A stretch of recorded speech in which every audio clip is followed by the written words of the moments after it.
Chers tous, bonjour. Il a souvent été dit de façon amusante que le remède de la femme, entre guillemets, c'est la femme. On pourrait très bien se poser la question de savoir s'il est vrai aussi que le remède de l'homme, c'est l'homme. Alors, en attendant de vérifier toutes ces informations, en tant que nutrithérapeute, on peut déjà affirmer ici et de façon certaine que le remède du cholestérol, c'est le cholestérol.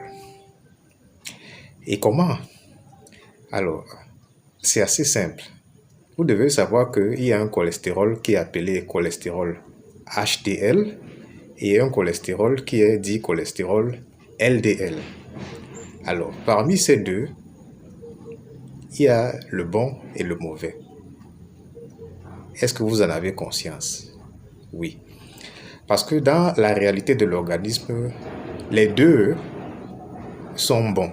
Mais c'est un excédent de l'un qui fait de lui à un moment donné problème. Et lorsque celui-là est excédentaire, l'autre, son rôle, c'est d'éliminer le cholestérol excédentaire qui est devenu mauvais. Alors, je vous invite comme ça à chercher à vous documenter sur le rôle du cholestérol et à savoir comment le cholestérol est le remède du cholestérol.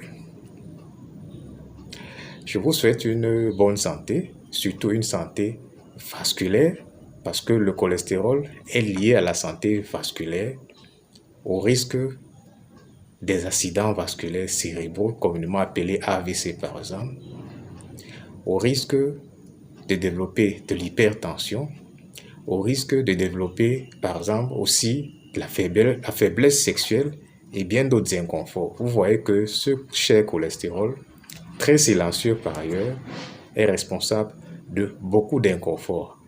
Et ici, on voit facilement que la connaissance de ce que c'est que le bon et le mauvais peut être très utile à tous. Partagez cette vidéo pour l'éveil de la conscience. Bonne santé à tous. Merci.